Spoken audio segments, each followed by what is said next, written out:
Hi, OHASTA. It's so nice to see so many friendly faces. I got sick before last OHASTA conference and I wasn't able to present in person, so it's nice to see so many OHASTA folks again. Quick show of hands, how many are secondary teachers here? Intermediate? And primary junior? Okay, cool. So in April of this year, I got to go to the National African American Museum in Washington, D.C. I don't know if you know about this museum. It's very hard to get in for rush tickets, or there's rush times, but there are also like peak ticket times where you have to get in. So I was really excited to go, and I was in the rush line. And it took a long time for me to get in through the rush line because there were all of these buses that just showed up, these big coach buses for students on their spring trip. And so I got to watch all these teachers and students and parents very happily off the bus, and they got to move and they got to do all this stuff, and they were going to the museum. And I was like, oh, I'm gonna be behind all of that. That's great. So as I was waiting in line, this is not the line. I obviously didn't take pictures of the line. What I was noticing is that, what I noticed is that a lot of these students were holding these orange duo tanks.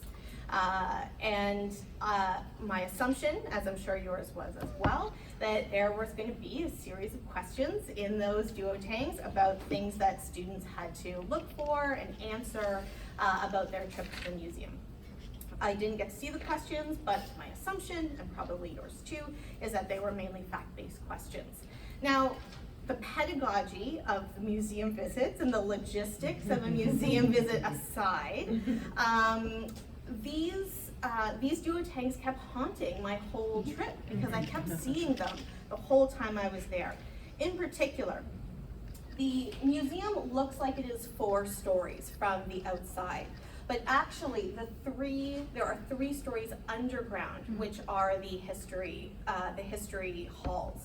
And you have to start at the bottom to move your way up. You can't be in C3 without, C1 without being in C3 first.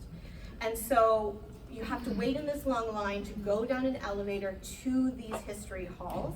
And in particular, the first one that you start with is before the Civil War, primarily.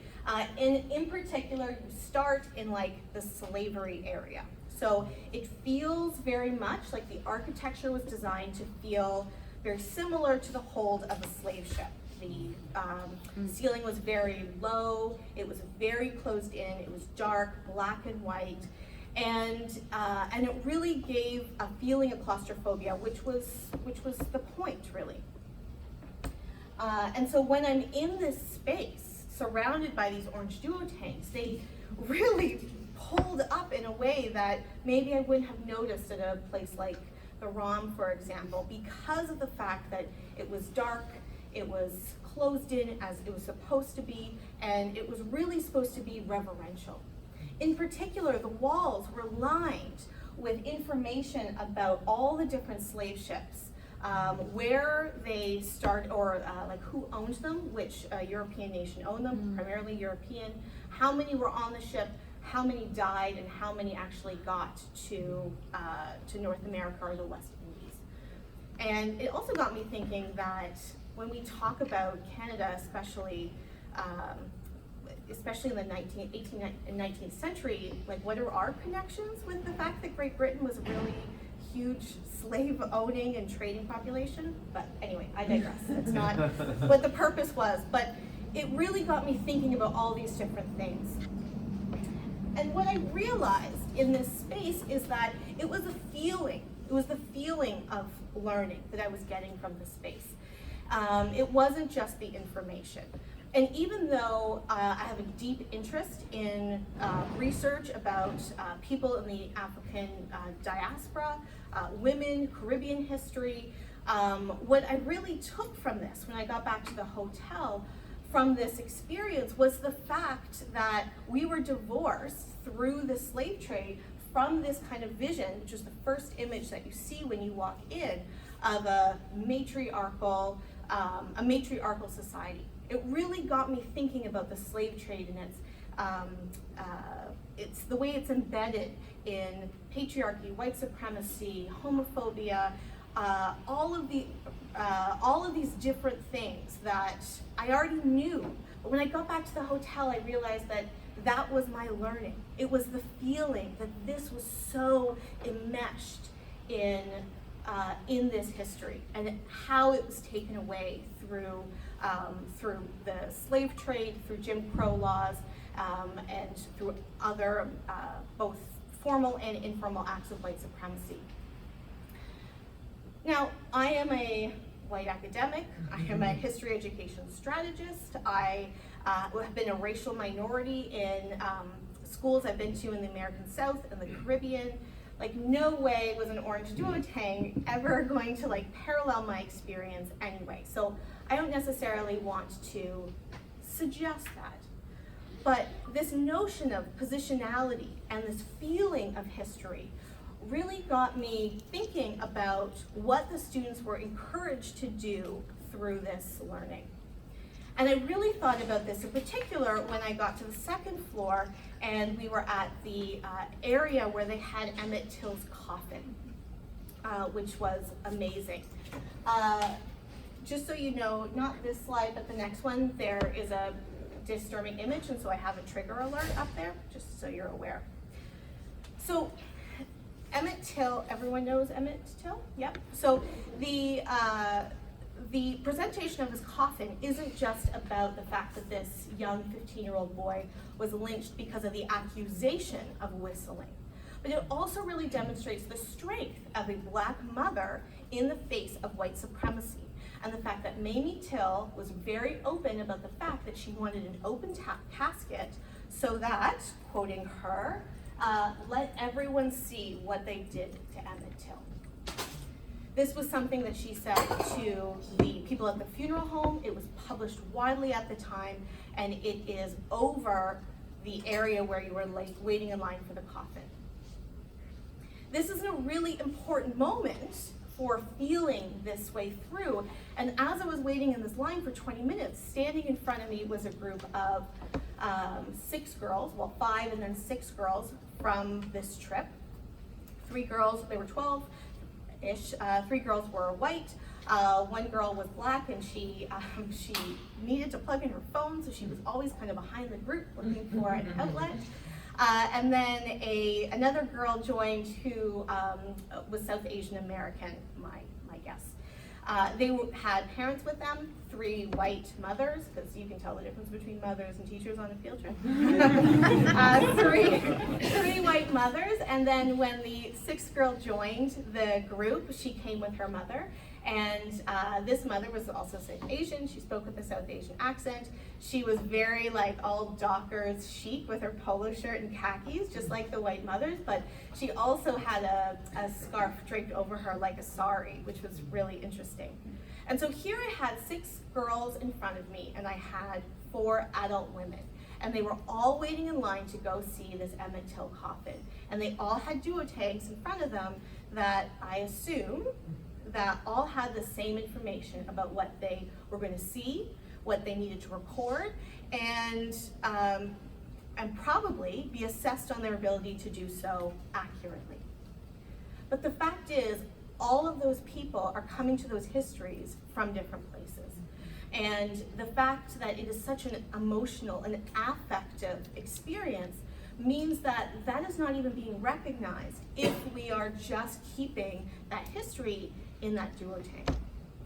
Now, I don't want to suggest that any of you are teaching with duotangs unless you are on a field trip like that, which I totally get it. But what it really brought up to me is the importance of things like emotion, affect, positionality, in our sense of teaching and learning about the past. And this is what I feel is missing from a lot of our discussions about history education in particular. These are really important things because these are the things that connect people to history. These, oftentimes students will say that there are 2 different narratives of history, the one that is taught in school and then the one we taught everywhere else. And it's because as often is missing is the sense of emotion. And what I really am worried about now in the frequency that we talk about historical thinking as totally enmeshed and kind of without critique, is that these things, I feel, can often get reasoned and disciplined out by solely focusing on the discipline. I have been called by people in this room the harshest critic of historical thinking in Canada, a title I wear very proudly, because I think it is important that, not necessarily for inquiry, not using primary sources, but the fact that we hold so closely to the discipline of history divorces us from thinking about the fact that history is not the only way to understand and approach the past, nor is it the most objective way. History comes from a Enlightenment understanding that paired a lot of things against each other, reason and emotion. So when we are focusing on the discipline of history, which is the reasoned account of evidence, what we are doing is that we are really reasoning out things like emotion. Now, this is not speculation. This actually comes from early historical thinking literature. In 1991, the British CHATA team, C-H-A-T-A, that came up with what we eventually call historical thinking, Peter Lee said, this is to get the politics out of history. Because in the 1990s, there's this war against conservatives and liberals, and rather than fighting this war, let's learn a method, let's understand the method. So the notion of this discipline comes from, let's take the politics out of history. This is not necessarily a new thing, this is not necessarily so divorced in the past that it's not part of our learning now. Peter Seixas's work, in his early work in 92 and 93, conceptualized historical thinking eventually because of his early research that showed that students were not critical about their own notions of personal significance. They could be critical about other notions of significance, but not their own. So let's bring in more of a method so that students could be as critical about their own and their families as others. Again, this is taking the politics out of history. And we need to be aware of that, because things like this, images like this, are not about reason. They are about feeling. We need to feel through these images. We need to acknowledge them as affective, which is not just emotions, but like those feelings in your stomach, that you can't really put your fingers on. The fact that students get grumpy and anxious and resistant, but they can't tell you why, it's because they're feeling things that they can't articulate. That's affect. These things can't be reasoned out. We can't just talk about the perspective of Mamie Till in relationship to the perspective of the woman that accused him. That doesn't go far enough, because the fact is that this is an image that holds very tight in the souls of young people, whether or not they can recognize it or not. Because the actions that cause these things to happen are the similar things that students are dealing with today, whether they can articulate that or not. In particular, I argued in 2018 that historical thinking can't, for example, hold things that aren't the discipline of history, such as indigenous epistemologies that are needed for us to do the work of the TRC. I was quoted in an article saying that I called historical thinking oxymoronic with indigenous epistemologies, but this article that I published in 2018 directly comes from this 2012 article by Peter Seixas, where he says that it is an oxymoronic fit between indigenous epistemologies and historical consciousness, and said that teaching things like creation stories from indigenous peoples in the classroom is paramount to teaching voodoo. I think we need to be aware of those things, and we need to talk about them more when we are talking about historical thinking. Now, historical thinking is in our curriculum. Even though it says there's 4, the other 2 are in there as well, so don't worry about that. Historical thinking is embedded into our curriculum, and I get that. That's where we are. That's really cool. what historical thinking has been able to do that's been really great is to bring in a greater conversation about inquiry and the use of primary sources. And so this notion of bringing inquiry into classrooms is something that we can all do, whether or not we are taking a disciplinary approach or not. And so this notion of inquiry is what I just want to talk about for the last few minutes that I have. Okay, so I've been presenting on historic space since 2004. This paper is not necessarily about historic space. I have resources that align with this presentation. Everything will be up by tomorrow afternoon. There's one thing that's up now, and I'll give you the link for that. Historic space is about, even though we talk about a textbook version and a timeline and we don't really like those things, let's just use that. Let's just use it as a way to anchor ourselves. Let's get our students to go through the chapters of the textbook for a particular historical period, pull out the names and dates that the textbook identifies is important, get them to map. They don't need to understand it. What they're doing is a concept attainment activity from Bruner and Hilda Taba. Get them just to map it, do that over 2 or 3 classes, but then spend the rest of the unit challenging that textbook version of history through inquiry, through different primary sources. But what it does is, rather than focus on the discipline of history, it breaks history open. It's more of a post-structural approach to history. If that word scares you, just ignore that I said it. But what you're doing is that you're deconstructing history. You're just saying, these names and dates someone else said are important, but let me pull them apart and let's reorganize them in ways that make sense for you. So I'm not going to spend a lot of time talking about this. I'm happy to talk more about that.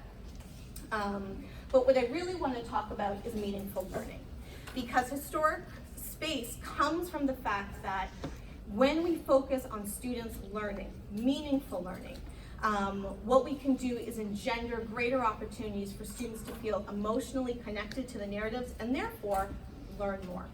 So meaningful learning can be defined as learning that has significance to students' lives now and in the future, both inside and outside the classroom, framed with interpretations of past that align with students' sense of familiar or community history in and for the wider world. So it's important in the classroom, it's important outside the classroom. It's important now, but students can connect to it later. This is my definition, but it comes from Joseph Novak, who does concept mapping, if any of you are familiar with it. And he identified from his cognitive psychological background that meaningful learning requires 3 things: connection to prior knowledge, meaningful material, and the choice of the learner. So if I got up today and you didn't like my dress, even though it is a nice dress, so that's on you. If I got up today and you didn't like my dress, or you heard me speak before or whatever, you would have made the choice to not listen to me, right? You have to make the choice to learn. You have to make the choice that it is safe enough to connect the new information that is being presented to what you already know. And these 3 things are integral for meaningful learning to happen. When I did research with students, and when I've done professional development with teachers and workshops with students across Canada, across Ontario, what I like to call this is connection, complexity, and care. Do I have 5 minutes or 3? You have about 15 seconds, but we can go for 20 seconds. Okay, do you mind if I take a minute? Go for it. Okay, great, Yeah, thank you. I don't know if I mentioned I've been traveling for 3 weeks, so everything feels a little scattered, but don't worry. And these slides, the next 3 that I'm going to show you, are available as a handout online. So when I say connection, obviously people think about ethnicity and race, and what I hear a lot is like, we don't know everyone's history. Yeah, I know, don't worry. Understanding Canada as a transnational country to connect with Virginia is a really good way of thinking that. Gender is also really easy, but also themes, right? Be thematic about things like home and migration and loss and gain. Like, let's talk about the Raptors and other things about things that bring people together. But I also mean things like universal identities, and I put universal because not being a daughter or mother isn't the same across, but people are still daughters and mothers, right? Like, what does it mean to be a friend? I had a student that I did a workshop with, and he was like, it was about World War I letters, and the woman in Toronto, she just like the soldier just kept being like, I love you, I love you, I love you, and she would write back and be like, I went to the movies, like, good luck over there. And so I had this one student, he was like, Miss, it's so funny. She's like texting him and being like, yo, dude, leave me alone. And like, obviously I could have corrected that he wasn't texting, but that's not the relevant part of the story, right? So connecting to students' identities as just like people figuring the world out is important. Complexity. What I mean by complexity is that, yes, the controversial things, the gruesome, the things like that, the adult topics that often feel really scary to approach. I mean, sometimes if it involves death threats, it's very scary. But those are the things that students want to hear. They want to understand the complexities of being a Canadian because they are complex Canadians. We all are. It's not just about perspective, and I really like that really puts a one dimension. I know a lot of people here that are historical thinking advocates would disagree with me, but just let me write it out. It's about the dimensions of experiences and the fact that your perspectives can change. It's about the historically rooted experiences. It's not just that this is the perspective of one white politician. This is a perspective that allowed to become policy that had decades, centuries of ramifications. And finally, care. No one here is going to say they don't care about their students, and I'm not suggesting that. But I know my own teaching experiences, when I focus on what I'm going to teach versus what the students are going to learn, that is not the same appreciation to the students as whole, full beings in the classroom. And so that quick switch is more work because now we have to attend. But learning over teaching is a huge shift that is in your head but doesn't actually change your pedagogy, or it doesn't actually change your practice. People over students. It's so easy just to like think of the people in our classrooms as students. And we think about student success, but they're people. They're people that like they might not be successful in class, but like they're still people. So understanding them outside of class is really important, which I'm sure all of you do. But oftentimes it's so easy for us to remember, to think that we're just the knowers in the classroom, that we don't relate to them as people and say, oh, I don't know, I'm gonna look that up tonight and come back to you. Take tangents and questions seriously, because that is really where students' learning is. That's where their prior knowledge is coming up, and if we align with those connections, it is a better, more fruitful conversation, even if you don't get it. And separate learning from grades. Now, I often in my classes will be like, okay, we're gonna have a test on this, so we're gonna cover the information as a test, but then let's go really, really deep so that you can kind of learn through that. So students don't have to worry about, I can't really articulate this, I can feel it, and I'm gonna fail the assignment. So just think about that relationship. So, with meaningful learning as your priority, you can bring that into your pedagogy, your philosophy of education, no matter what approach that you take to actually doing. And so I encourage you to think through that. On my website, if you look at under my picture, you'll see a link that says Public Works at a Glance. If you click on that, you'll see a link to a Google Doc, which was a handout for today's presentation. Tomorrow afternoon or so, you can click on the link that says Recent Work, and it will take you to a web page that will be all the resources for today. I apologize to my fellow panelists for going over, but thank you so much.